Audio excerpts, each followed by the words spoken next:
अस्सलामुअलैकुम दोस्तों, उम्मीद है आप सब खैरियत से होंगे। वो तो इज़्ज़ु मंतशा व तो ज़िल्लु मंतशा, ये आप देख सकते हैं।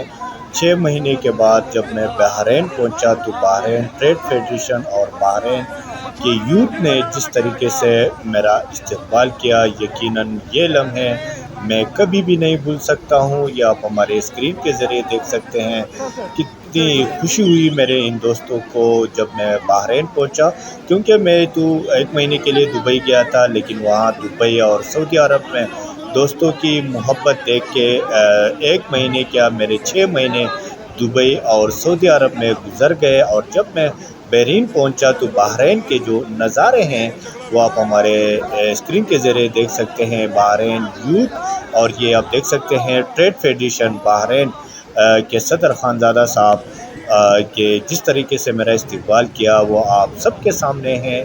और मेरे साथ मेरे दोस्त खान फयाज़ खान और खान बहादुर खान भी मौजूद हैं, जो कि मुझे इस्लामाबाद से लेकर बहरीन पहुंचे। तकरीबन हमने 5 घंटे सफ़र करके बहरीन पहुंचे और बहरीन बाज़ार में बहरीन यूथ ने बहुत ही मोहब्बत और परतबाक इस्तकबाल दिखाया मुझे, जिसका मैं सोच भी नहीं सकता था जिस तरीके से इन्होंने मेरा इस्तकबाल किया। और इसके साथ साथ जो कि मौलाना अतौर रहमान चिश्ती साहब भी यहाँ पे मौजूद हैं। उन्होंने भी मेरा काफ़ी इंतज़ार किया और मुझे हार पहनाया। और मैं अपने तरफ से अपनी फैमिली की तरफ से ट्रेड फेडरेशन बहरीन और यूथ बहरीन का दिल की गहराइयों से मैं शुक्रिया अदा करता हूँ, क्योंकि फ़र्दन शुक्रिया अदा करना बहुत ही मुश्किल है। लेकिन मैं सोशल मीडिया के ज़रिए अपने इन तमाम दोस्त अहबाब का मैं दिल की गहराइयों से शुक्रिया अदा कर रहा हूँ। ये वीडियो तो तकरीबन ये 7 जून की वीडियो है और 7 जून को जब मैं बहरीन पहुंचा रात के 8:30 बजे थे और यूथ और ट्रेड फेडरेशन बहरीन और उलमाए कराम यहाँ पे इंतज़ार कर रहे थे।